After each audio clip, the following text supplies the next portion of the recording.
Welcome to the Authentic Man podcast. I am your host, David Chambers. This is a podcast for men who want more and less from life. More deep connection, more emotional intelligence, more self-awareness, and more great sex. And less heartache, less conflict, less overthinking, and less stress. Creating dating lives, sex lives, and relationships that are incredible and authentic. My deepest goal is that you, the listener, can take away what you hear in this podcast and apply it to your life so that you can experience greater happiness, transformational growth, deeper relationships, and profound sexual intimacy. I believe that as men, we are capable of so much more depth than we are shown or led to believe. So join me as we get deep into this.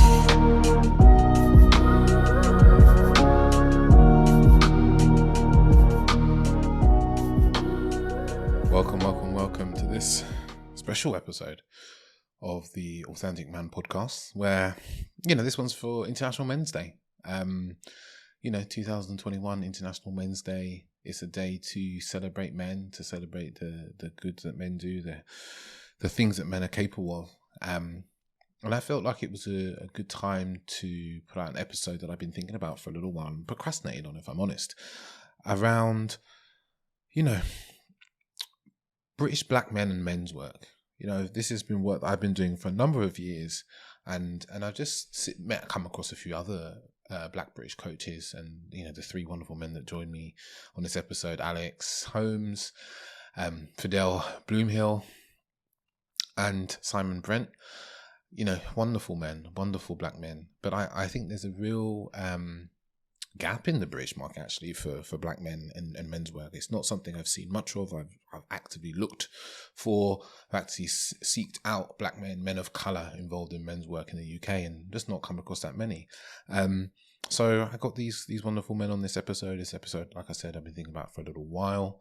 We talk about black men and men's work and the intersection of the two, why we don't see as many black men doing men's work, what could be done to entice men into more men's work. Because I've been, like I said, I've been involved in this for a while, and I find myself going on to retreats and so forth, usually alone, usually just me, myself, and I. So how can we have more black men doing the work, doing men's work, unpacking their emotions, releasing trauma with other men, healing our relationship with other men as well. How can we have more men do that? So it's really an exploration as a conversation inside of that. And I guess this is a perfect episode for you if you run men's groups, especially if you run men's retreats, for instance, and you would like to have more men of colour there. Then, we actually give you a lot of advice in here as well. It's a wonderful episode for that. But as well as what you can kind of get from doing men's work, there's a lot of conversation inside there. If you're a black man and you're like, what's this men's work? What's this going to benefit me? We talk about, some of the benefits of relationships, finances, money, our own, their own transformation that we've had inside of doing that. So, I'm super grateful to these wonderful men, these wonderful coaches and teachers for giving me their time and sharing the space with me. I'd love to do some more work like this actually with them. So yeah, without further ado, I'm going to let you just jump into the episode and just let you know that all people's contact details are inside the show notes. If you want to contact people and speak to them and find out any retreats or workshops they're running, I've also got my own, but it's all in the details if you want to check it out. Without further ado, let's get into the episode. Hey, ladies and gentlemen, we're back with a special episode. This is going to be a, special episode for International Men's Day because, men are important too. I think it's often forgotten that men can be empowered. We are not just destructive beings ruining the world and destroying the planet. We do beautiful things in the world. And I think for this year, I wanted to do something a little bit different. And I had an idea around talking about men's work, but not just men's work for everybody, men's work for black men. Because I think, especially here in the UK, there's a space when it comes to black men and men's work, which I think is very much forgotten and very much not talked about. So I have two wonderful guests with me at the moment. I'll have a third wonderful guest with me. And I have Fidel and Alex with me, men who I've come to know over the last couple of years. But I'll let them introduce themselves much better than I'll be able to do. But they do wonderful work working with men and women. Both of them do. But yeah, I'll let them introduce themselves. Fidel? Thank you, David. What do you mean here in the UK? My name is Fedele Beauhill. I am the modern man coach, also known as the Kingmaker. I'm an NLP guy, hypnotherapist, no more Mr. Nice Guy coach. I wrote a book as well. It's still doing really well.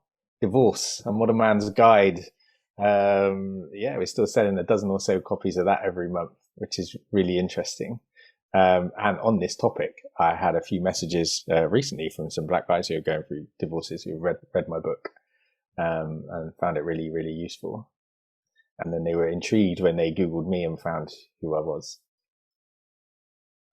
But yeah, that's me. I do all sorts of other stuff as well. But yeah, mainly I work with men. Nice guys. And Alex. Beautiful, beautiful. I love the surname Beauhill, by the way. Thanks. I think it's unique. It's like that kind of name that you see on like bottles of water. My middle name is Octavius as well. Fidel Octavius Beauhill. That is the blackest thing I've ever heard in my life. It is very the Octavius bit is very Jamaican. Octavius, that is yes. Super villain. My name is Alex Holmes. I am a writer. I'm an existential coach, and I'm a trainee psychotherapist. And I'm an author of a book called Time to Talk: How Men Think About Love, Belonging, and Connection. My podcast is of the same name, albeit shorter, Time to Talk with Alex Holmes. And I'm actually training as a hypnotherapist right now. So that's really an interesting point of connection, Fidel. But I am kind of in the process of moving towards existential psychotherapy. So the way I work with my clients, men and women, is about tapping into purpose, tapping into essence around belonging, and really digging deep into becoming the people that they want to be. And I don't necessarily focus on, say, anything particularly around career or fitness or family or whatever. It's just whatever comes up. And it's trying to really kind of tap into who they are, their essence as such. And I use philosophical kind of basis to coach my people, and I love it. I'm in an amazing space with it all, and I had issues with the term coach for a long time, but I've always looked at it for me as a temporary thing. Just as a kind of placeholder for the work that I'm doing and learning with people. But it's beautiful, and I'm enjoying it, and I'm enjoying every step of the way. But I'm a writer first, so if you ever just arrive at my Instagram page, you will find notes on purpose, notes on belonging, notes on all of those sorts of insightful and intuitive parts of us, really. That's okay. And ladies and gentlemen, we've been lucky to have our fourth member join us today. He's Simon Bren, and I'll let him introduce himself because I'm useless at doing this for people, and I find people do it so much better for themselves. Thanks, David, and really pleased to be here. Thank you very much for having me. First and foremost, so as I'm Simon Brett, I've been fascinated about. I'm a curious person by my very nature. I'm an identity life coach on a professional basis, but I guess I've been curious about the human condition for as long as I can remember. Many years ago, I was an actor, and then I was a writer. And then I started to ask all through those things. I started to ask many big questions, kind of big existential questions about, I suppose the things that I'm not going to say lacked, I suppose what people had and what people didn't have. And I put that into writing, and I created stories for many years. I was lucky enough to get those stories commissioned into plays. Very much enjoyed that. But I wanted to go deeper in terms of knowing more about themes such as displacement, love, race, identity, what it is to be a Black person today. And I guess that all culminated in me wanting to pursue myself as being a coach. So I'm an identity life coach. What does that even mean? For me, that means that many people unconsciously or consciously choose to live a life perpetuated through the lenses of what people want to see in them. Okay, so in doing so, they don't become their most authentic selves. And this is probably more evident in Black people for a myriad of reasons. And I wanted to find out actually, why can't we live our unabashed, kind of unauthentic selves in a way that helps us thrive? Because there's so many ways in my life I've been living a life that has been sort of to appease other people, I guess, to do perhaps unwittingly, but doing it in a way that makes people, I suppose, buy into a heightened version of myself, when I suppose that doesn't even never need to be the case. We don't need to be a heightened version ourselves. We just need to be, right? And that's what I teach. I say I teach, I'm a coach, so I don't advise. I hold space, and I reflect and I ask questions, as you guys know all so well as coaches. But that's me in a nutshell. We can talk about it as we go on. It's great to be here. Wonderful. Oh, and I must say, obviously I'm a Black man. I'm very proud of being a Black man. That's something that goes, that's something I suppose is, in terms of the people who I work with predominantly Black men. So this is great being here as well. Awesome. I have to say that it's beautiful to be in a room with 3 other men and think to myself, man, I wish all these men coached me. I'd get so much out of having these men as my coaches. But yeah, thank you for being here, for taking up your Saturday morning, early Saturday morning. But yeah, super grateful. And I'm aware that this year, International Men's Day, there's the theme of better relations between men and women. I'm going to say that now, but I think we're going to come back to that at another point in the conversation, I think, because, for, especially myself, I know Fidel does a lot of work with men around dating relationships. And I think relations between men and women isn't just about relationships, but it is a really integral part of our lives. And I think as Black men as well, it's an extremely important part of our lives and how we work through life. But I thought I'd start with the question of, what is Menswork? What is Menswork to you? Maybe anyone who wants to jump in and speak about what Menswork means to them. Be good to hear from a couple of you. Okay. I mean, look, it does what it says on the tin, right? I think there's a powerful thing happens. My favorite thing, obviously I work with clients one-to-one, but I also run the Council of Kings, which is my small group program. And that is just my favorite thing to do, because I just think when men get together, there's something that we carry around. And I think for Black men, especially, it's heightened. What I know as terminal uniqueness, where we think we're the only people that are going through something. We think that we're the only ones that are handling it badly as well. Like, that's normally on the negative end as well. We think we're the only ones that are going through this thing, and we think we're the only ones that are managing it as badly as we are. And the wonderful thing about getting men together in groups and doing men's work is unburdening that thing where we go, oh, shit, actually, it's not just me.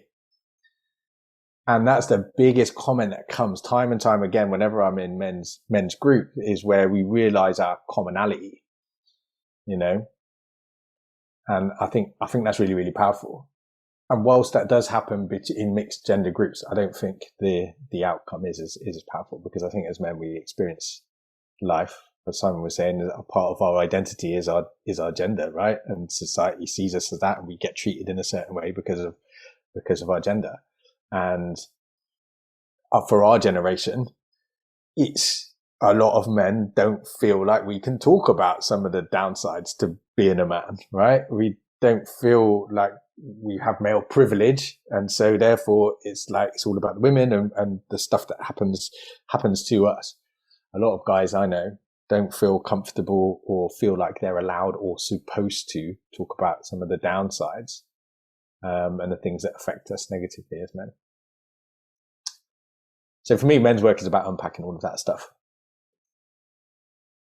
Fidel. Alex? I definitely agree with that to an extent as well. It's just with me, when I think of men's work, I think of men doing the work, right? And in order for us to kind of look around at society and look at our worlds and think about what it means to live a good life and what it means to live a life of purpose and passion and connection and love and have a whole sense of belonging, men's work is a pivotal point for men to kind of embark upon that journey. Now, I am keenly aware that my stage of life is quite different to the panel that we have here. Not divorced, not a father, not in a relationship, you know what I mean? So I'm kind of just young, and I feel like I'm the youngest as well. So it's kind of like the point in which I kind of come in, and when I speak to the men that I coach and I talk to, they're usually at a cusp. They're usually at a gray area of trying to figure out who they are in this space. But I have spoken to older people, and I do learn from elders, and I do learn from people who are, technically have more experience than me. And, Simon said he's not a teacher. He held space as a coach. And I look at it as kind of a multifaceted way of learning together and teaching together. There are points in which I spent a good part of my yesterday evening speaking to my dad about what non-binaryism is. He is a man who is born of the Windrush generation. He is like the first generation born in Britain, and he's watching TV shows where there are non-binary characters, and he is trying to understand what this means. And I think it's part of that. I run workshops around masculinities, and I speak to people about what masculinity means to them. And it's not about trying to, diminish masculinity or trying to say that you must kind of, suppress your version of masculinity, but it's also about understanding that we exist on a spectrum. And for me, when it comes to men's work, that's the kind of lens that I come in it as, about how we can contribute, because men love to be able to contribute to things. And when you start to say, when we live in a culture like this, which is very much like a very shut up and sit down and listen culture, rather than a don't contribute or collaborate culture and build community, it becomes very difficult for men to be able to express those things. And these things are socialized from childhood in order to kind of control and kind of navigate and direct us in the kind of people that we grow up into being. So that's kind of how I look at men's work. I look at it as a way of learning, as a way of teaching, and just for me personally, a way of just growing into somebody, into becoming the man I want to be, into becoming the man that I'm destined to be, because I don't know what that's going to look like in 20 years. I don't know, but it's about just embarking on that journey together.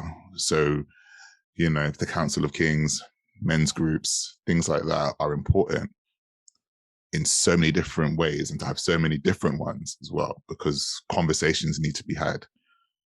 And the one thing is, when I keep hearing things like men don't talk and men don't do this, I'm like, men talk when you give them the space to do so. That's it. Yeah, good point there about the men don't talk, because I think is something that I see through my work is, like, I sit down with a man and he'll start talking, and sometimes they talk for 20 minutes to me. It's just as just to say that, it's like, do we give men space to talk? Do we give men the space to actually talk and say what they want to say without interruption, without being, a joke being made or something like that? And I think it's a very rare, a really, really rare thing. And I think that's what creates men's workspaces to be so powerful, because there was a space created for men, especially for them to talk without judgment, when they can speak vulnerably and openly, and they can, as you said, Alex, they can begin this journey in life in a space that is safe. Will be that with an individual coach, whether that be in a group, whether that be I've seen people do men's groups in groups of hundreds of men, but there's this safe space that's created that they can be however they're showing up as. Like, even if a man turns up in a men's group and he has his, should we say, certain toxic behaviors he's talking about, he is safe in that space to speak of those things. And he may be asked questions, he may be told that, is this really working for him? But he will not be just said, you are a bad man, you are wrong. And I think that is the unique space that can be created through men's work. Just to add, before get on to Simon very quickly, it's just, yes, a lot of that is very true, but a lot of that is self-inflicted socially by men as well. So, the mocking, the joking, the banter and all of that stuff creates the spaces where men can't share. So it's about kind of taking ownership for that as a collective and really going to be and reframing what that means socially too. But yeah, as well. Exactly. Simon? Yeah, it was fascinating hearing both of you. You covered so much interesting, amazing ground. I guess it's hard, isn't it, when you have a society that exacerbates a hypermasculine world, and it's very hard to kind of see kind of the wood from the trees, really, and understand, like, where do I need to... I think when it comes to men and men's work, I think there's something around, for me, it's about letting go, and it's about just being. And I think when it comes to generation, especially when it comes to generational systemic work, that a lot of men ape from other men, their fathers, their peers, their friends, and they kind of take that on board and kind of compartmentalize these little things, and they call that their identity, when actually that's an identity that they've formed as part of trying to be in a certain tribe, trying to appease someone, trying to obtain something. So for me, I feel like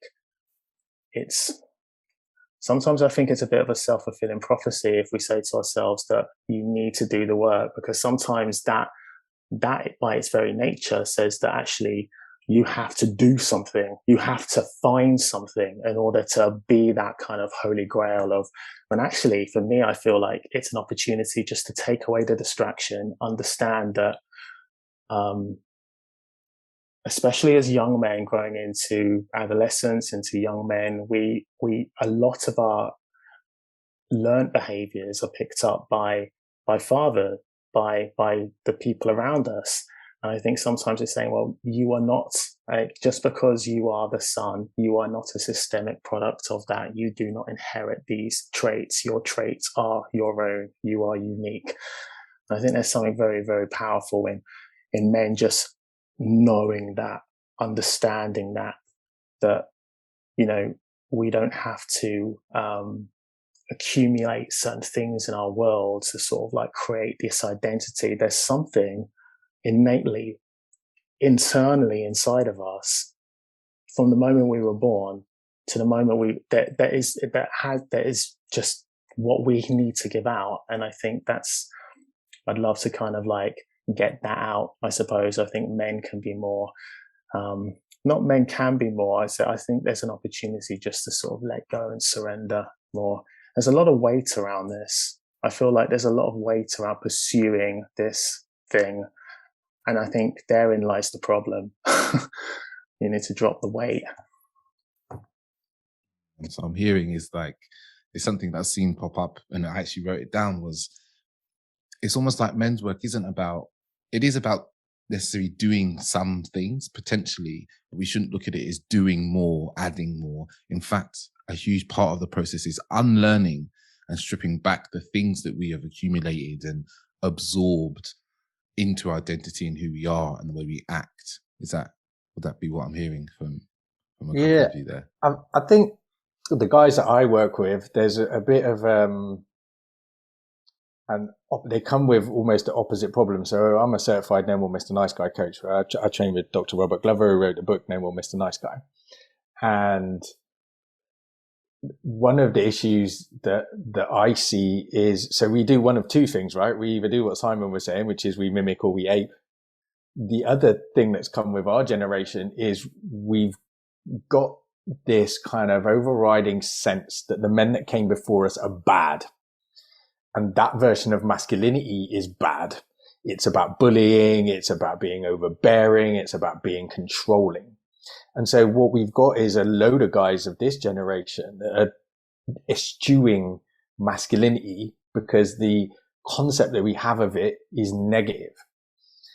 And therefore what they're doing is the opposite. And this nice guy stuff, right? Where both types of men are trying to get their needs met, but they're going about it in two different ways. So the guys that came before us used physical strength, used overbearingness, used control.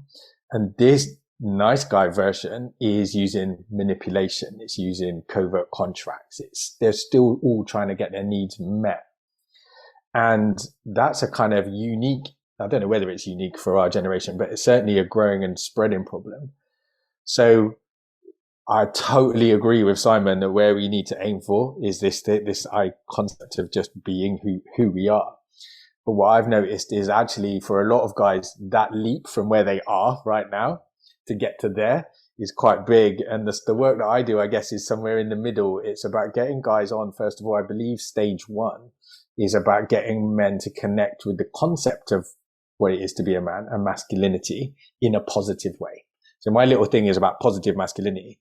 But let's look around and let's look at what it is to be a man. Let's look at all the good stuff. Let's get confident and comfortable with this part of us that is masculine. All right. The next level, what I do with some of my one-to-one guys after they worked with me for a little while is connecting with their feminine, right? As Alex said, we're all existing on a spectrum.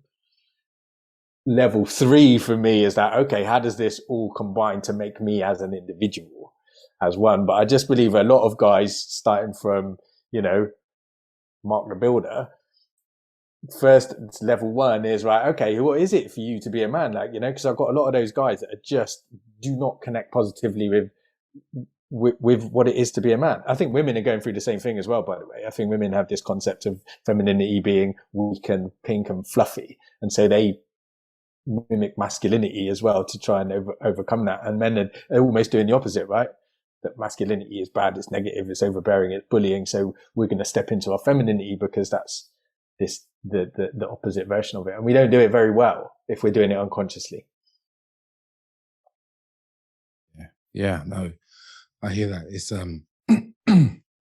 it's something that I've seen also in the work that I do. There seems to be, I think there's like a spectrum from like hyper masculinity that exists on one side, and there's this kind of completely undeveloped masculinity that kind of lives on another side, and a lot of men are in between, and they live in different points, and all these places, I guess, is where there's no balance, there's no integration, have their own problems that kind of surface out of their existence from these places.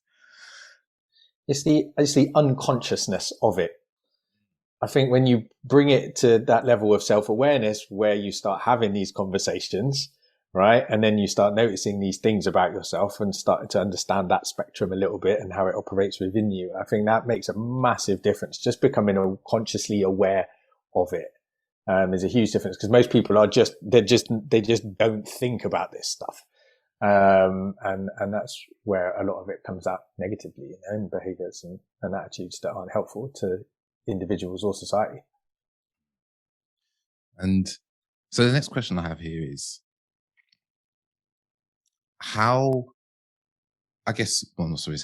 why do we think that Black men in particular need to do the work? Because I think I'm going to preface this with the fact that when we look around at men's work, whether you're looking, I like to prefer to maybe give the lens of the UK because we are all from the UK and inhabit the UK mainly. In America, there's a big movement of men's work that's done by Black men. I've seen some of the proponents of it, and it's all very good stuff. But in the UK, as men, we have a slightly different flavor of life that we're dealing with, and I think sometimes this Americanization of things doesn't always completely fit and translate for us. Even though sometimes with music and things like that, we just take it on because we have a slightly different history and culture. But when you look at kind of UK men's work, and I've been to retreats, I've been to men's groups. And it's the same story that I've existed in for most of my life. I walk into a space and I'm the only Black man in the room, whether that's a Zoom room, whether that's a physical room. I can go from even non-men's spaces like meditation retreats I've been on, plant medicine retreats, all of it, like even down to like tantra workshops. I'm always the only Black man in the room, literally always. So much so that if there's another Black person in the room, I'm like, what are you doing here? I was going for a tantra course for a while, and there was a Black woman in the course. I remember going up to her at one point and was like, hey, I don't usually see other Black people. And she's like, yeah, nor do I. And we actually became quite good friends out of it. So why do you feel that in particular that Black men need to do the work? I saw a lot of hands going up. So, okay, I'm going to go with Alex since he's just there. I'm going to just say this straight up. Yeah. Black men don't have the time. They don't have the time. They don't have the resources a lot of the time. When I think around the psychological space that is needed to be able to to take the time away to go on a retreat, to spend it doing breath work, meditation, sitting down, tapping into your root chakra and like really becoming an emotional mess in the space, and then returning back to everyday life and saying, oh my gosh, that men's retreat was amazing. I'm with all my brothers and all this. No, they don't have the time for that. Literally, Black people, and the way that I experience Blackness in my life is that once you step outside of your house, there's a lot of emotional and mental energy taken up to protect yourself. And this is why I think that there are quite a few disparities and gaps between Black people doing a lot of this work and Black men obviously kind of engaging in that, because where is the time? And it's hard, and it's not nice to kind of look at as a reality for these things. And if we're speaking about the UK in particular, we have really adopted a level of conservatism that wants us to protect the way that we are viewed and the way that we are seen. And I think that it's obviously, I know it's not helpful to compare to the USA. I know it's not helpful to compare to the USA simply because in the USA, they have, like, people have been on that land for at least 500 years. So there is the idea of coming home to self on that very island. I was actually just browsing through on the internet, and I don't know if any of you are aware of Queen Afua at all. So Queen Afua is a wellness, I want to say she's a wellness coach, but she is very much like an elder in the space. And, she really created a lot of programs with regards to women's sacred femininity and all of this stuff. A Black woman, looks hella young. She thinks she's in her 70s, but she looks like she's 50. She's the oldest. She's got 3 sons, right? And one of her sons, well, all of them work within wellness and within that kind of vein, raised them all vegan, raised them all kind of emotionally aware of what it means to be a Black man and all this different stuff. A lot of them were veterans, all that. Raised them. And now they've got these programs for men. And when I was going through the images, and I'll send you guys links after, but when I was going through the images, and there were these black men in like locks, in all white, standing in like the Mississippi River, kind of bathing, like reconnecting with one another, doing that, like literally holding hands and connecting with one another, and for not that much money at all. For me, I couldn't see that happening in the UK just yet, simply because the space in order for us to hold all of that, to be able to go and do that as one collective group and actually have leaders in that space to be able to kind of create that space to say that it's okay, it's different. It's hard. We come from so many different cultures. We come from so many different experiences. We're still debating what it means to be Black here in the UK. We're still trying to understand what Black Britishness is. We have all of these views on relating and relationships and all of that. And we're already kind of at a point where we are disconnecting and disconnected. So to actually say, you know, okay, so now for Black men to kind of, you know, unsheath the weight of being Black and just come to a men's group, it's very, very challenging. And I'll finish it with this, is that I'm in the process of I put a pause on my men's groups, because I found that there's a particular conversation that needs to be had with Black men that they need to be comfortable about having without being challenged by white men around what it means to be a Black man.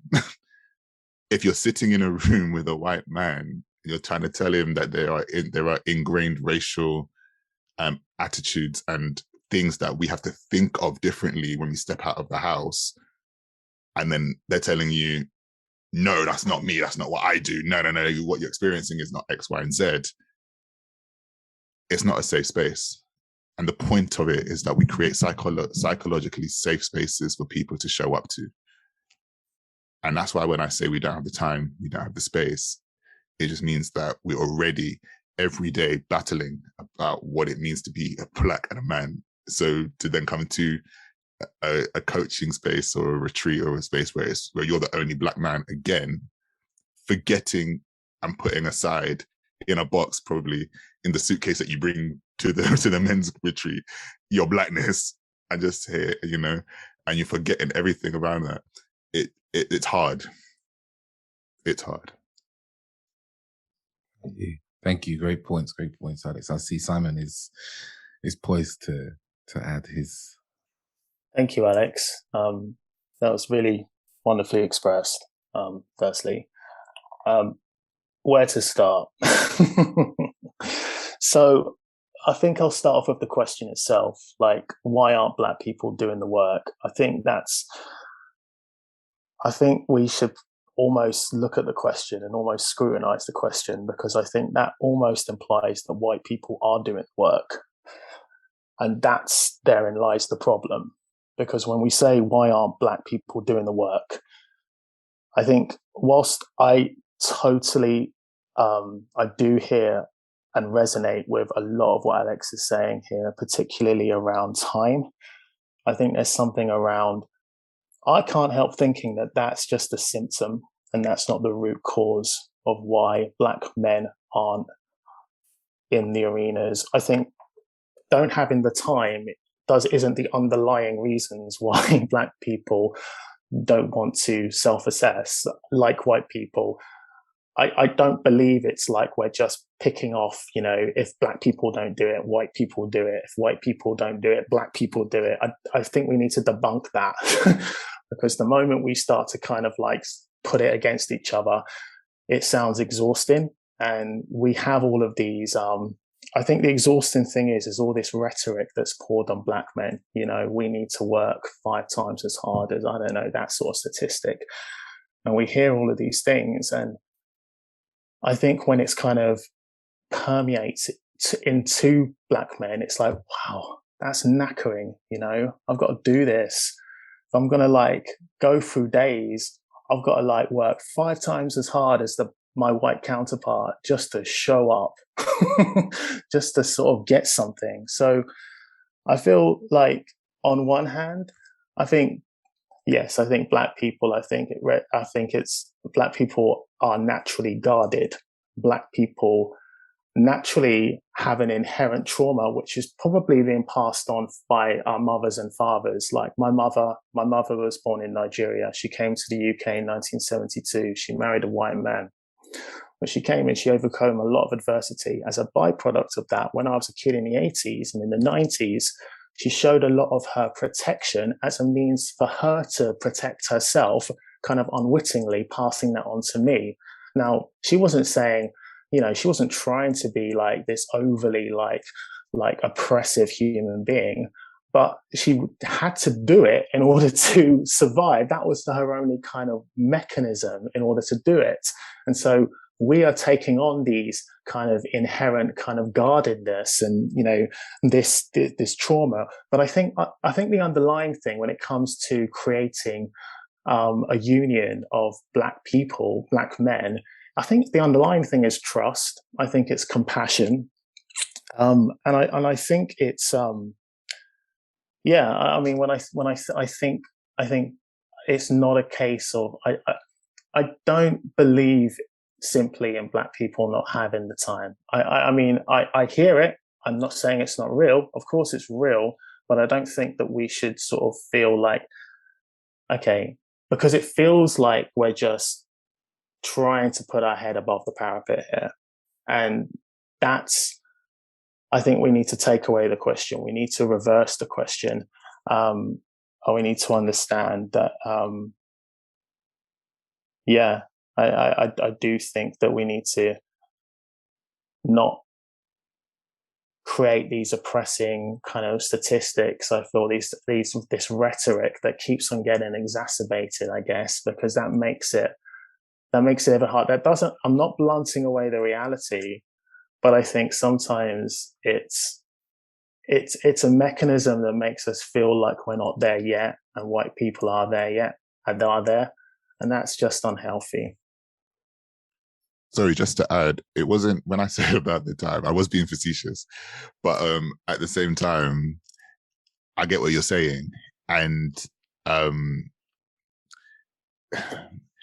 when I look at pay gaps, and I look at economic resources, and I look at socialization, and I look at all of these different things which markedly affect the way that Black people look at the world, like there are just some things that they're just not going to put their money towards, for example, because Black people are not a homogenous group. It's not necessarily about them being a homogenous group, but what I'm saying is that when you look at the socioeconomic disparities among the group in the UK, you have to take into consideration that it's just not psychologically and sociologically, it's just not going to be something where they're going to lend to. It's the same thing around therapy, when people have this conversation around, why aren't Black people going to therapy, when there are clearly loads of Black therapists available for these situations. There are. So it's kind of like, it's like, what do you do with regards to the pricing and the way that you kind of affect the world, and how you change the way that you think about where you're lending and placing your money? So there's a different kind of ways to do this. And when I say the space, it's like you've got to, as I said, the financial and emotional space that is there for typically for say white men is different just for Black people. It's just they're just going to be thinking about it completely differently, and I just think that that's something to take into consideration. Of course, we're not homogenous, and we're not a monolith. Like, I get that, but like, what I'm saying, but also there are just things to take into consideration. Sorry, Fidel. So I mean, I think we're not a homogenous group, but I think as a group, you can't deny the feeling, whether or not it's a reality or not. I think as Black men have that feeling that Alex described, that there isn't the time and the resources, because again, what Simon was saying, that's the rhetoric, right? And whether or not it's true, it feels true for a lot of guys. And if it feels true, it's your reality. And I think when we bring that out and we talk about it, it gives other men the opportunity to individually. I think, again, as Alex, you said a really interesting thing there, that we all, or the other three of us just went like that, where you said there are black therapists, there are lots of black therapists and coaches. I think us three were quite surprised by that, because again, my experience is that that's not true. And I think, again, looking at the statistics, it's not, I mean, for a start, there isn't very many male coaches. I think it's 23% or something like that. It's not very many. Within that group, most of them are business coaches, financial coaches, and specific sports and athletic coaches and stuff like that. So when we whittle that down to black men who are offering this type of work, there's very, very few of us. And I think if you live in the bubble, which I do, of like life coaching and all of that stuff, it feels like there's a lot of life coaches and coaches. But a load of my mates, I'm the only one that they know, and they still don't even really get what I do. You know, in the normal world out there, just the vast majority of the population in the UK just don't eat the concept of coaching, even therapy. I think the concept of therapy they see through the TV, and mostly it's an American concept, right? Which is you go and see a therapist once a week and sit on the couch. There's that stereotypical view of it. And even less so, again, as a black man looking around for somebody. I talked about a woman I heard speaking on Radio 1 Extra recently, a black woman talking about her issues with an eating disorder, and how she didn't want to go to a therapist because she couldn't find somebody who she wouldn't have to explain all the cultural nuances to. Like Simon keeps saying, the weight of that, right? If you're going to a therapeutic space and you want to unload and you want to talk about really sensitive stuff, to then have to take time and effort out to explain all those small cultural nuances to somebody who doesn't understand.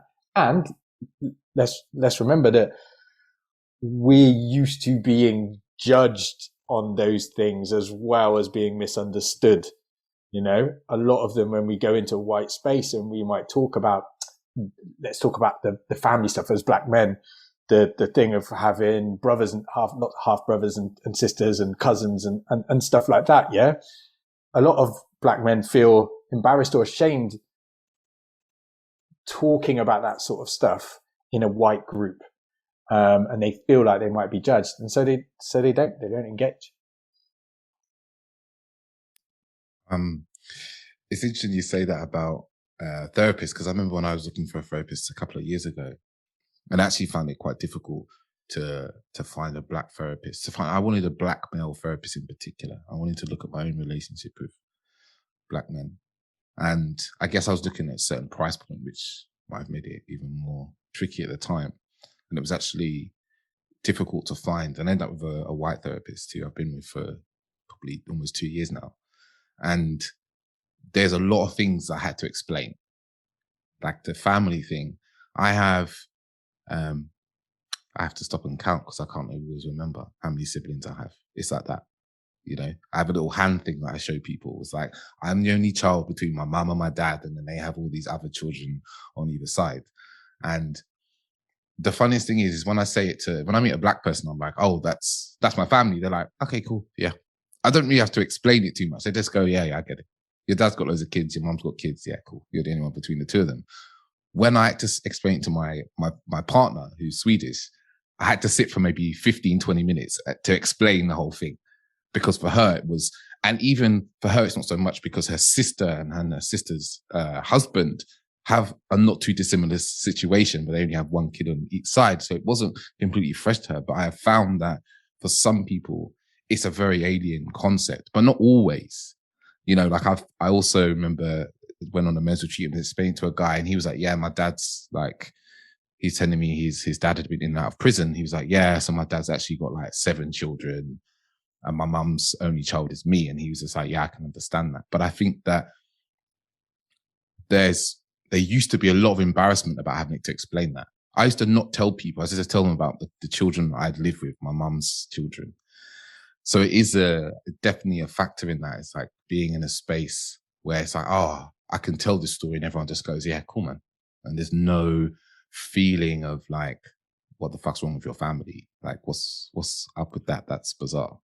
Question I have then is, did you end like when you went to the therapist? Did the therapist actively look at you quizzically and be like, I don't understand that, or what was that like? He actually just listened a lot to understand. Like, and I think he had his own experiences of knowing Black people, which he could also bring to it. So it wasn't like I was the only Black man he'd ever met in his life, you know? So this is the thing. This is what I'm saying. So when it comes to therapy, you shouldn't necessarily have to go to somebody who necessarily looks like you. We already make our own assessments as to what we feel that we should be doing. So when, I've spoken to people who say they found therapists and they don't want to go to a Black therapist because they don't want someone to over-identify with their experience. But you're already carrying that into the room, and the therapist's job is to be in the business of you. So you're carrying that feeling of, I need to explain this thing to this person because they're not going to understand me. You've made the assumption already for yourself. You see what I'm saying? So it's like, yeah. And I think that's an important part of things like what we're doing right now, right? We're trying to help and dispel some of this stuff. But as I said earlier about what Alex was saying, if people believe it, and that's the thing, that becomes their truth, right? And like I said, I work in mixed men's groups, and the Black guys that turn up because they think that they don't have to explain that sort of stuff to me, they're on a call with white guys and they're going, oh shit, you're going through the same thing. So a lot of it is absolutely in our heads and in our belief systems before we begin. And any good therapist, you won't have to explain all of that stuff. They're not going to make you do that. It's but those ideas and concepts are based on experiences that we've had, right? If not individually, collectively, and again, there's a defensiveness about what David was saying about our families, and there's an embarrassment there where a lot of Black people will want to be shame, where we'll want to defend that, and we won't want to go and say that in front of white people, for sure. Or alternatively, you want to say it in front of white people because you then feel safer saying it in front of a white person than you do saying it in front of a Black person. These are all things that you carry. For sure, without doubt. You know what which I mean? You get to realize when you do therapy, right? Yeah, and which is why I say is like there are, and I'm not going to say, okay, I kind of renege on, there are loads of Black excellence.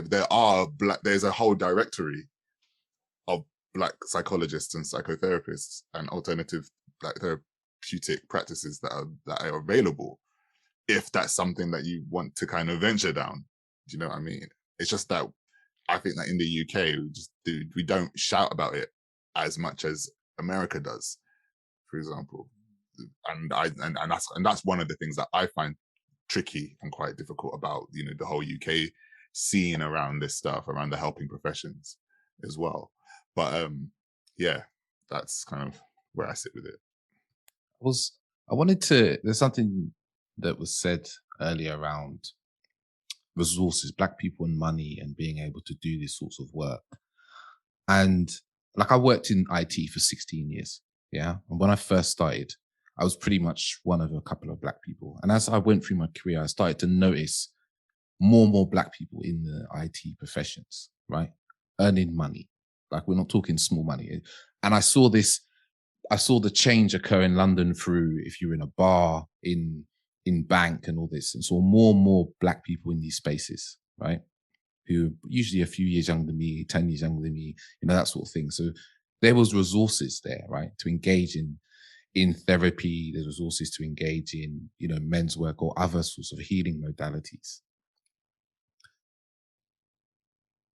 Do you think Black people are engaging in these sorts of modalities of healing past traumas, going through therapy, going to men's groups and so forth?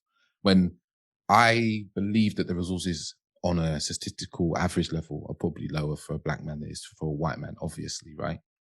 But I also will say that when I've gone to certain therapeutic spaces that are groups of men, it's not wealthy men that are there. I'm not talking, this is very middle class men, like, you know, men who are builders and bricklayers, electricians and stuff like that. These are not the moneyed men that sometimes are viewed. We're talking very kind of average men. So I know we talked a bit about what's blocking black men, but it's not completely money, right? It's the psychological safety that we kind of feel we're agreeing more and more that's blocking men. So what can we do as black men, as black practitioners, to create more psychological safety for black men to enter these sorts of spaces? Amplify, speak, be transparent. I think part of the problem lies with the way these events sort of are, I suppose these tribes are sort of conjured from a marketing point of view, and how they're perpetuated through the gaze of black people, and how that's perpetuated primarily through a white gaze, which in turn makes that quite threatening, which in turn makes them think, actually, I cannot identify with this because I'm in a room full of white people, and so forth. So I think as black men, I think it's incumbent on us to get tribes, get talking, disagree, agree, just be, you know. I think we all come from really different, like, you know, as black British men, we all come from a kind of a different sort of ancestral tapestry, which we can all talk about. But I think that doesn't make us inherently agreeing to everything that needs to be said or disagreeing.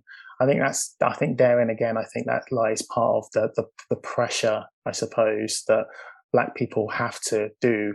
And again, like, I go back to the reason why I'm doing this. I'm not doing this because I don't want to be an anomaly in this coaching profession. I never want to be an anomaly. I never want it to be like 4 black guys versus hundreds of other white people are doing things and scaling things. I don't want that. I don't want that in inequity. But in order to create that, I don't think I'm not here to say, hey, you know, I'm a black guy and I'm in a white dominated industry and that's all right. I'm here to scale. I'm here to sort of, you know, there's other black men there, and it's, you know, it's incumbent on me to get into these conversations and want to talk, and thus get that confidence, get that ability, get that presence back. You know, we need presence. And unfortunately, and sadly, the presence is undeniably white. I think we also just need to understand that we live in a heavily classist society, and typically helping professions are dominated by the white middle class, and black people entering into the white middle class professions are going to be slim to none. And that's just the way that the social fabric of the UK is. So in most professions that require this kind of level of work is going to have a small amount of black people into these spaces. And I do think that the economic factor does play a part in the psychological safety. You cannot split the two out of one another. You know, a black builder versus a white builder are two different kind of builders. And I think that that's just something that we need to really acknowledge a lot of the time, because they are going to have them, like, you know, I've seen the way I've had all sorts of builders in my parents' house, and I've seen the way they operate and navigate in all their different ways. And I'm just like, yeesh. And the conversations that my dad's having with these guys, and I'm listening and overhearing, and I'm like, wow, like, you know, the nature of, say, the self-employed aspect of being a builder, and kind of, you know, where you would then find these people, in their everyday career as they go through their career and stuff, they're going to have more resources and more money to do things. A lot more white people tend to go to therapy because they have more expendable income.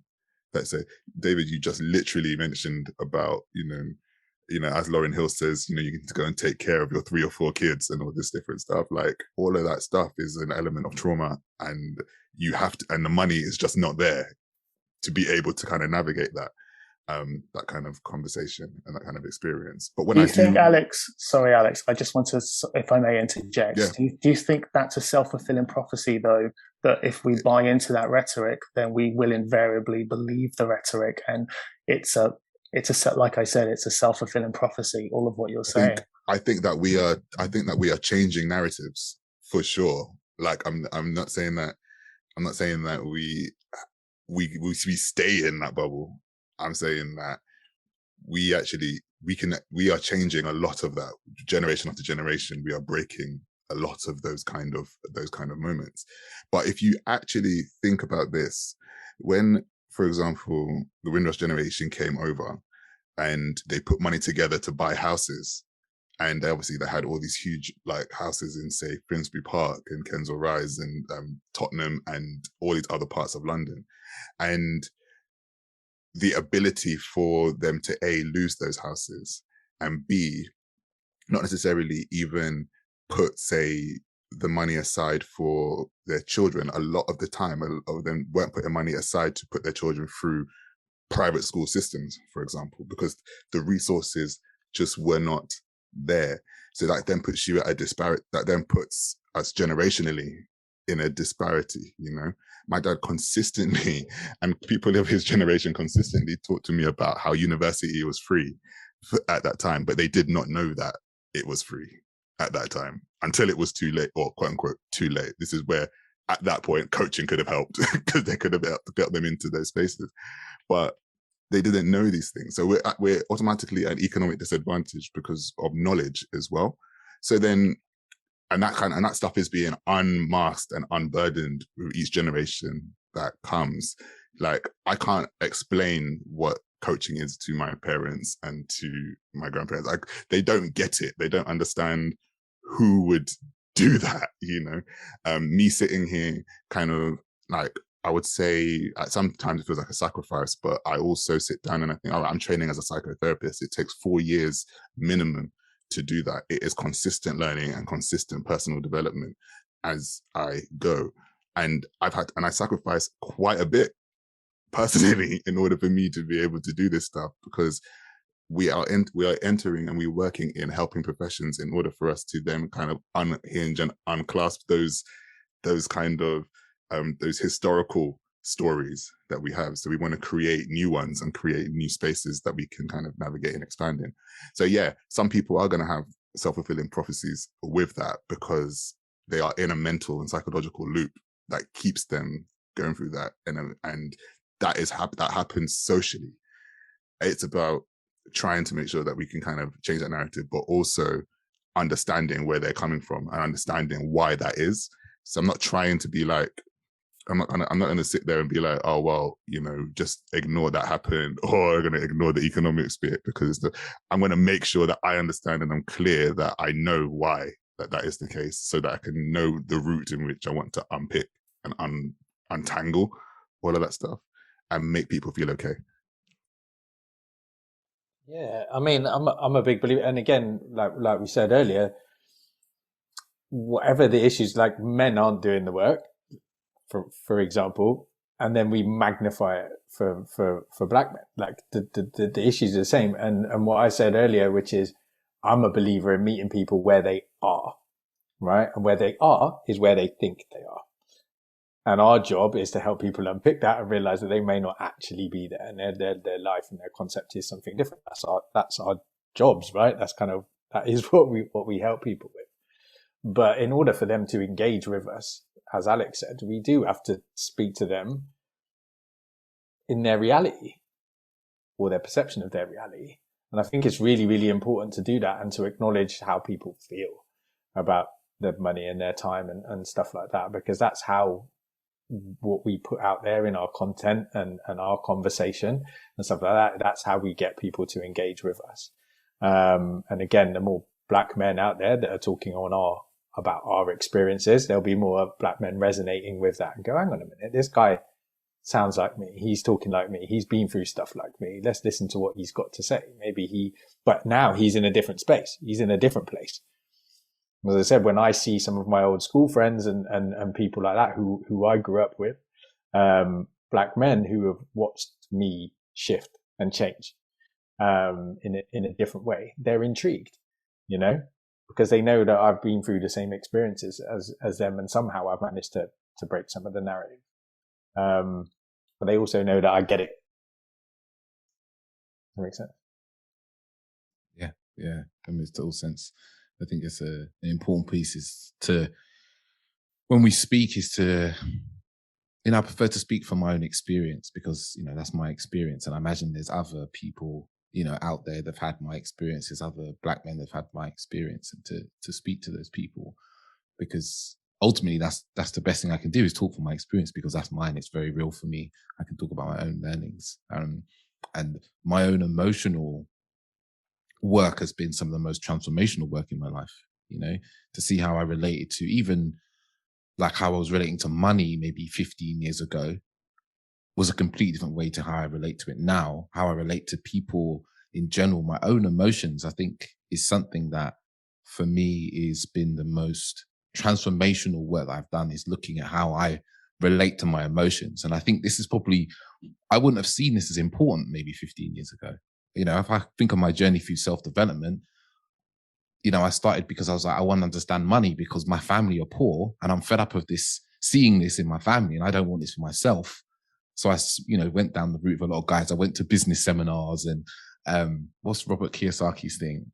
Rich Dad, Poor Dad and all that. I went through all that and I started to realize even through those things, they kind of tell you it's not about the money. It's about your story about money. It's about your emotional relationship to money. And it's through that I started to go, wait a minute, how am I about emotions? Like, how do I communicate how I feel? I'm not very good at that one, and it kind of leads on obviously perfectly to what I was thinking about talking about next is like, some of the black men I've worked with, the emotions that they carry, it's very interesting to see how they work with the emotions and their ability to express their emotions and the safety they feel to express. I find it's actually slightly different from some of the white men that I work with. I found that black men I work with, there is definitely a larger weight of anger that's carried, that's just residually underneath, not always expressed, but residually underneath. And for a lot of black men, I don't know how you guys relate to this, is that we either feel anger and we don't feel we're allowed to express it because we don't want to be seen as an angry black man in the world. Because if we're angry and we're black, we're fucking dangerous and we go to prison and never see the light of day. You can see where my 90s story came from. Or we are unable to really regulate emotions and anger flares out and comes out a lot and it causes problems in our life. But I guess the question I'm asking is, when it comes to the emotional work, as black men, where do we, I don't want to say the word need because there's no need. where should we choose to start, into kind of unpacking, because, a lot of us we're carrying, generational trauma of slavery and racism that we've been through our whole lives. But there's definitely an emotional piece, I feel, from the black men that I know and I've worked with, that is really important for us to work through, to move us through the levels, to help us propel us towards the place that we want to get to. Yeah, go for it, Fidel. Kind of like linking on to what we've been talking about, and into this piece. I think that obviously, speaking from personal experience, it's really easy. It's much easier to step into a prearranged stereotype, right? I mean, my little story is I didn't particularly have to, but from the age of sort of 14, I started going into clubs with a lot of my black friends. And so we were going into like house clubs and stuff like that. And as a group of young black men in a house club, everybody just came up to us and was asking us for drugs, right? Because they just assumed we were drug dealers.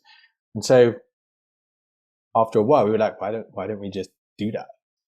And so began my life, which was from 14 to 27, which is involved in that way of life, because it was easy for me to just step into that stereotype. And we can move that into other areas. I worked on the door. It was easy for me to, not particularly inherently violent or anything person, but it was easy for me to project that. And there's a stereotype. Oh, look, mixed race guy, shaved head. He must be hard. He can handle himself. We'll stick him on the door. And you end up stepping into these kind of stereotypes. And part of that is that emotional stuff as well, right? We then project that as this guy who's capable of aggression and anger, because it's useful at times, right? Some women find it attractive, right? They find it that edgy. I've been stereotyped, even post-divorce dating experience, where I know, we've spoken about this, haven't we, Dave? Where you're kind of fetishized by a lot of white women, and obviously as being mixed race, I'm that safe option as well, where they get to experience what they think is being with a black man, but the less dangerous. They'll be working their way from me to Dave, and it's easy. The whole big dick thing as well. That's been something that I've spoken about, and the impact of that on black men, on young black men. This expectation that we've all got dicks and da da da. So yeah, and along with all of that stuff, that's the surface stuff. Underneath all of that, there's emotion with it as well. Suppression of emotion, suppression of how we really feel and who we really are, which is what Simon delves into, right? We layer that on top of this stereotype. It's easy for us to step into, and this caricature of ourselves. And I think a lot of the black guys that I know and that I've worked with, the first bit is unpicking that part of them that is stepping in, that is just in this stereotype mold, and realizing and talking about the emotions that lie underneath that and the weight of carrying that around, that mask around. But certainly anger, aggression are some of the emotions that they might falsely sit with, right? But actually all those that softer stuff, the love, the compassion, the caring, are things that is kind of I've always been crying to get out. Art. One of the guys on my program at the moment is a budding filmmaker and photographer, and it's like he's had a very similar life story to me. But underneath all of this, there's been this kid inside that just wants to go and take photographs of beautiful things. How does that sit with the stereotype that he's been walking around in, right? Of this. He's a big black man, and so society looks at him, and it's easy for him to walk around as this big black man. But actually, he wants to go around and paint pretty pictures and take beautiful photographs and look at colors and depth and all of this stuff. And when he starts talking about these things, it's a totally different guy,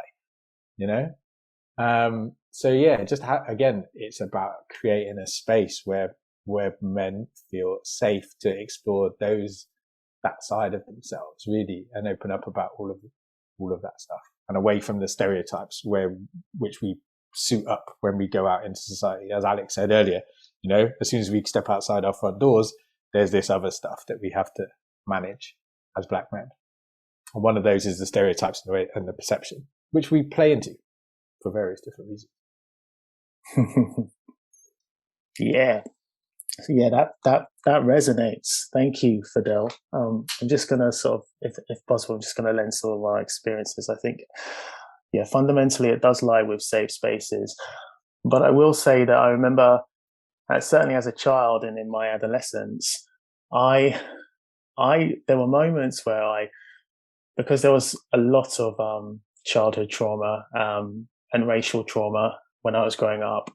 There were moments where I just wanted to cry, constantly. And I was the eldest of 3 brothers, and my brothers wouldn't ever like to see me, especially as, I don't know, some sort of maybe I drew it. It was drawn upon myself as the eldest. It was always kind of perpetuated that as you're the oldest of three. My mother was the eldest, and she always, especially from an Igbo family in Nigeria, she was almost like perpetuating that actually you're the eldest, like you carry this weight of expectations, and certainly one of those is don't cry. Well, it was certainly implied. And when I wanted to cry, and when I did cry, it was almost like, wait, my brother will be like, you can't do that.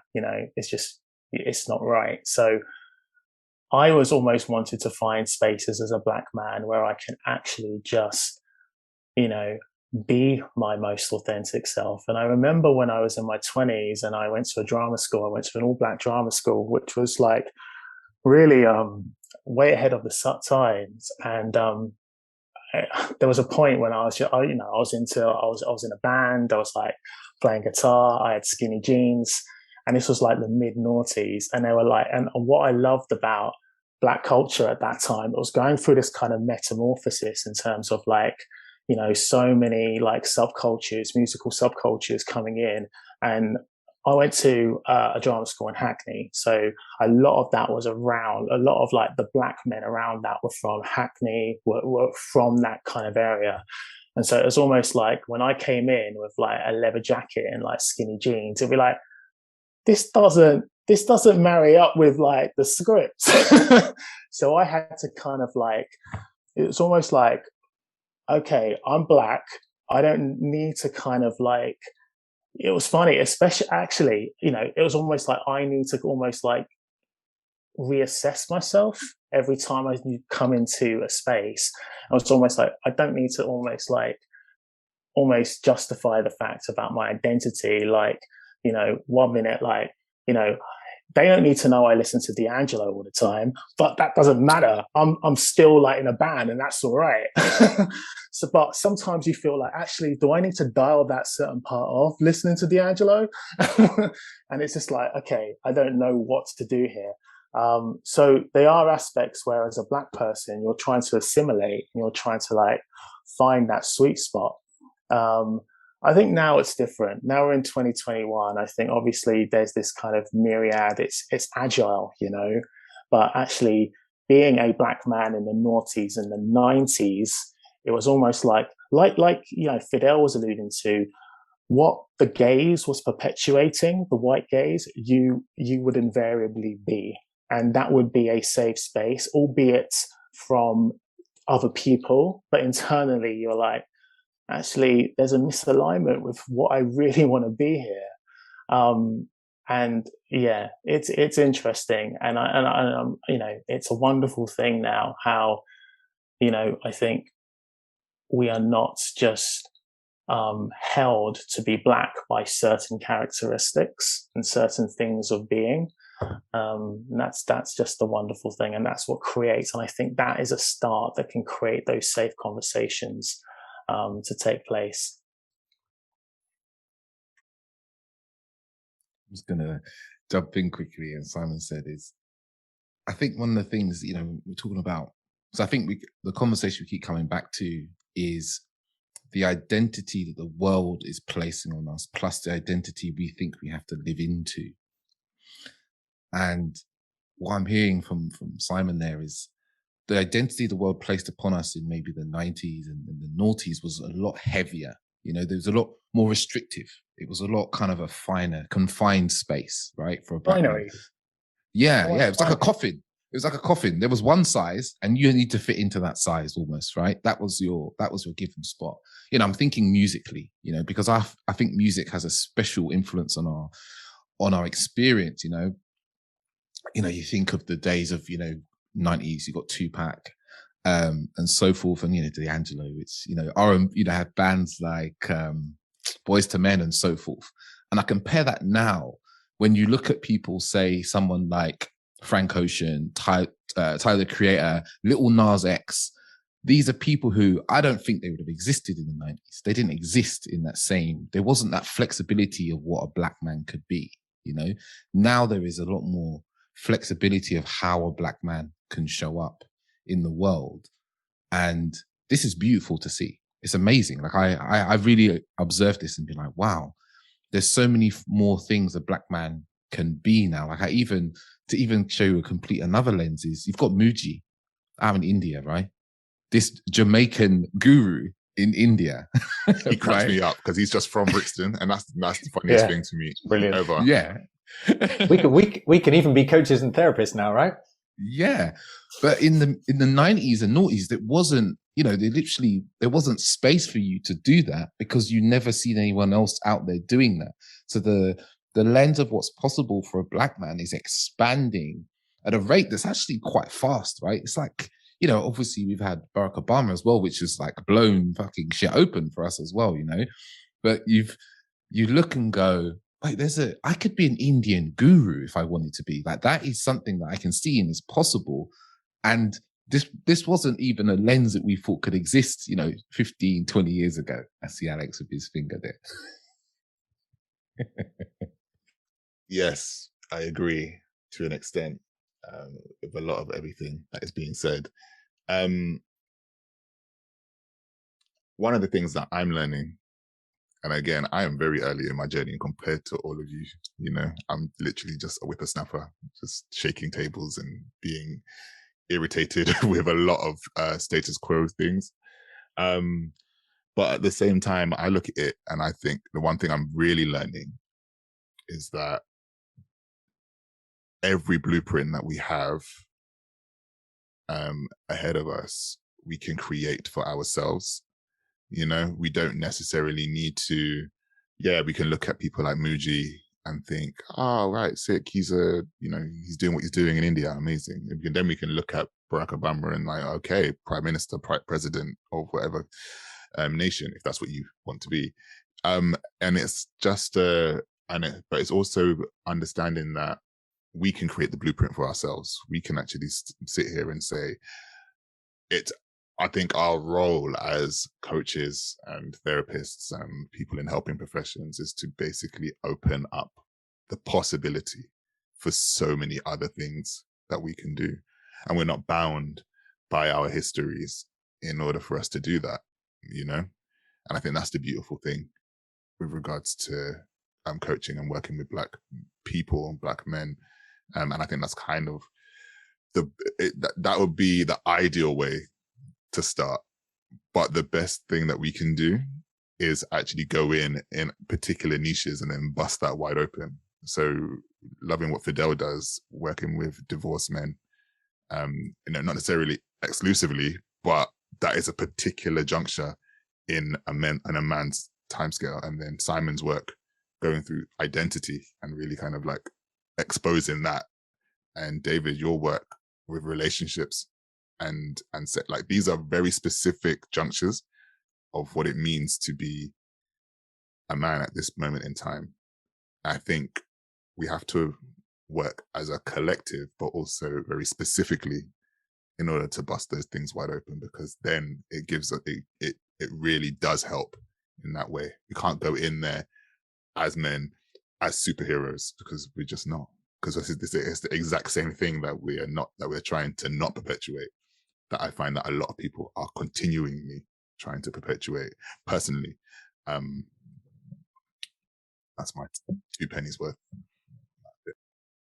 I want to touch on something that happened to me recently, not even recently, like literally 2 weeks ago. Where I spoke at an event, a personal development event, which was 95% Black.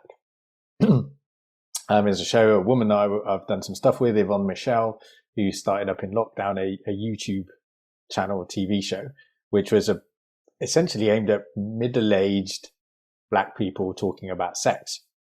And it was one of the best things that I've ever been involved with. And it really came out that this space had never been created before. And again, there was this cultural stuff around sex, that just doesn't get talked about. And certainly not even as a group and so healthily, let's say. Don't get me wrong, all the unhealthy stuff came out as part of those conversations, but it was a really, really, really refreshing thing to be involved with. And then obviously now we're out of lockdown or whatever. So she put on an event where everybody who had been involved with that, all the people that were tuning in and watching the show, and some of the people that were involved on the panel got up to to come talk. And that was just I hadn't even thought about it until I arrived, right? And I walked into the room and it was like, wow, this is a really normal personal development event where we're talking about loving relationships and everything else like that, but it's run, staffed, and attended by vast majority of I took my girlfriend with me who's white, and she was one of the few white people there in the audience, and it was really, really interesting. It was just a really beautiful, powerful experience. And again, when we start doing all that stuff, we realize, you know what, underneath it all, it's the same things, right? We're all going through that same human experience. The main difference is how we're communicating that. So obviously there's a lot of big difference in the language, some cultural stuff, some humor stuff that some of the white people in the room didn't get. But essentially, yeah. And so there is a movement, and the some of the speakers and the audience are just so open to this stuff that we're all doing, right? The energy work. I think part of the problem is what David said earlier on, like he's got going and sitting and learning about your chakras and meditating in the woods and stuff like that. I mean, that's those sort of things. Again, men in particular, guys doing men's work, they've got the long hair and they're in the yoga pants and they're in the woods and everything else like that. So ayahuasca, right? And a lot of men just don't resonate or connect with that in the first place. And again, double that for black men. They're looking at this and just go, what has that got to do with me? So when we simplify, everything's all the same stuff, right? The work is the work underneath it all. It's about how it's communicated and the language that's used and the humor and the way it looks and feels, essentially. And I think for us as black men who are offering this kind of work, that's our role, is to be who we are, speak how we speak, dress how we dress, and do the work in our way, right? In a way that is accessible and visible and enticing for other black men to go, yeah, we get that. We see that. We understand. We see that little journey and how we can become better. I do think that we are in the process of figuring out what it means to do it in a black British way. For sure.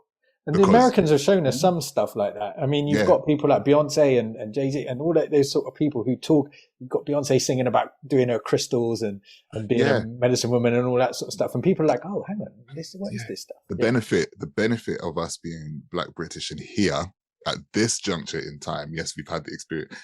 I say we had the experience of the noughties and the 90s. I was 10 or whatever, so like I don't know at the time. but like we've had this experience of the noughties and the 90s. We've had the experience of 60s, 70s, all that time ahead before us. At this point, at this juncture, we have the opportunity to really go in and be very specific about what it means to appeal to a black British audience. So that if that means doing men's work, but bring in like, you know, jungle music, or reggae, or, you know, garage or whatever to the fore, where people can actually really connect with a moment in their time, which is very specific to being black in this country, then that's what it takes. You know. Well, I mean? That's it. Yeah, I don't think we need to be tethered to a way of it needs to mean this. It must.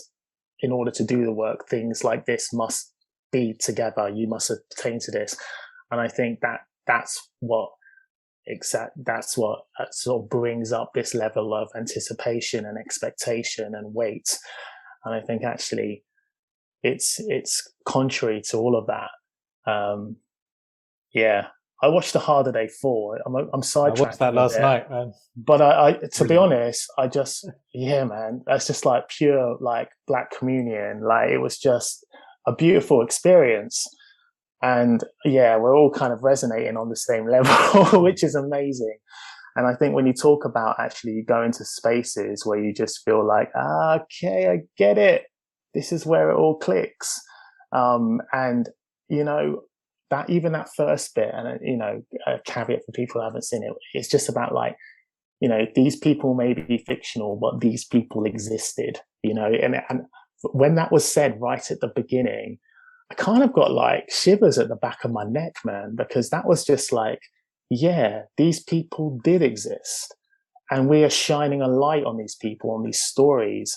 A bit of what you're saying here, Fidel, a bit of what you're saying here, Alex, is like, let's dial up the lens of like these stories that we don't like ordinarily hear as in the Black experience. We need to amplify this, because if we don't, then actually it's always going to be kind of like blended for a white. It's always going to be seen and sort of exaggerated for a white myopic lens. And it's on us, and it's not like an onus. This is a beautiful thing. Like, we have so much resource and so much ways in which we can be transparent and be like unashamedly us without people telling us, i.e. white people saying this is the way you ought to live your life. Amen. Amen. Beautiful, beautiful, guys. I feel I feel like we ended that in a way that we are. I'm going to say to be confirmed soon. The retreat or the workshop that we will run, because it felt like, we'll play some jungle to start with funky house and lovers rock and all them things, get people back into the groove. Like, you know what I'm saying? Like, it's just and some D'Angelo from Simon. I'll play some voodoo. No, but it's been it's it's a really good point. It's like, how can creating British Black men's work, for the British Black men can look and go, those are men like me who look like me and are being in a way that I can see that I would like to connect with that way of being, instead of this idea that, it has to be done in a way that's just, like you said, it doesn't have to be about chakras and medicine and so forth. It can be about grime and garage. The thing is, it's like, it's about using those things in order to get the message across. So you can talk about, obviously, chakras and all the things that you want to talk about as a practitioner, but it's how you get those things across and how we connect to one another.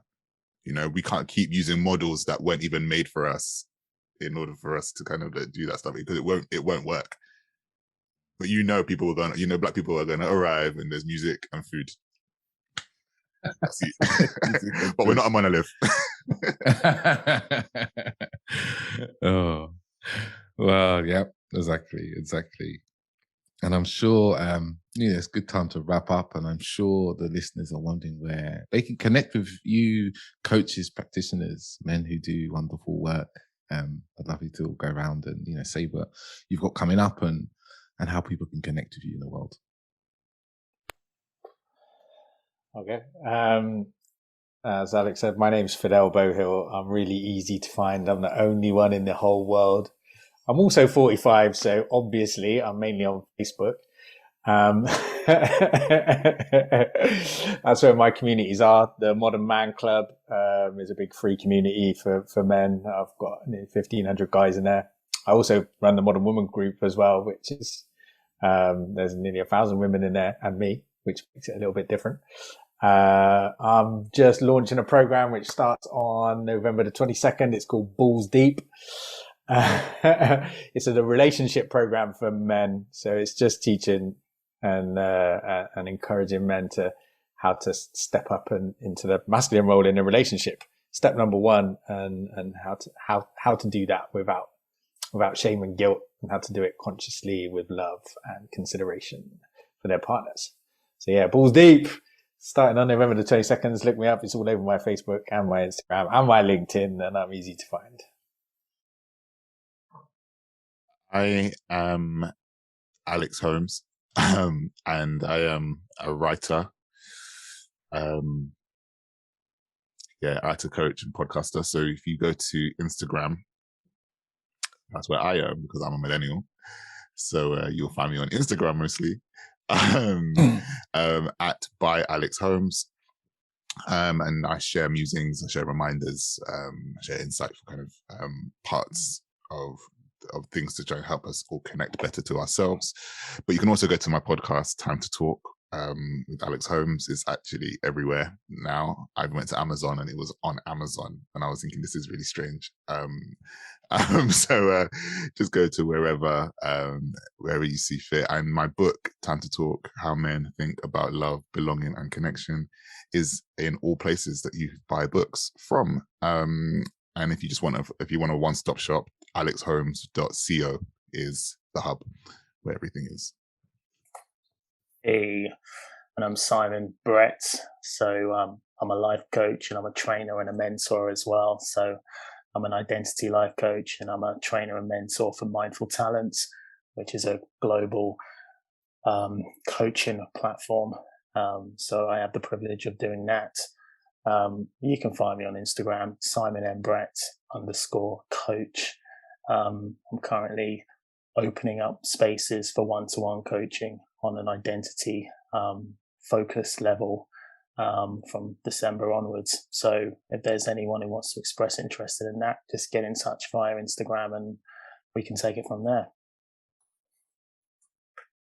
Beautiful, beautiful. And listeners, I'm sure I will put all those details in the show notes so people can find everybody. And you know where to find me, at @theauthenticman_ on Instagram. I straddle this weird world where I have a Facebook account that I can't really sit with Facebook all the time. It upsets me in many ways, but I prefer Instagram, so you can find me there. And yeah, I just want to thank all these men for such a wonderful conversation, so much openness, so much possibility I feel we were left with, you know. I think sometimes when we talk about Black men, often the conversation is left feeling really heavy and like, you know, it's so difficult, so hard. But actually, I feel left with this idea that there's so much possible and there's so much moving and shifting for us, and there's so much on offer now for Black men and Black people in terms of doing the work in a way that can resonate with you, that doesn't have to be borrowed from another culture or place. There's people like you doing the work right in front of you, if you want to see that. So I want to say a big thank you to you for listening. Please get in touch with any of us and tell us what you've learned, what you found interesting, because it's always beautiful to hear from people who've listened to the episode and they share back what they got out of the episode. And if this episode you've enjoyed, please share it with friends, family, some men that you know. Often as men, we feel that if we are doing the work, we feel very lonely in it, like we're alone doing it on our own and in the wilderness, you know. And actually share this episode with a man that you know, just so he knows there's other men out there that he can connect with, he can talk to, he can spend time with. And until next week, people, I say ciao, ciao.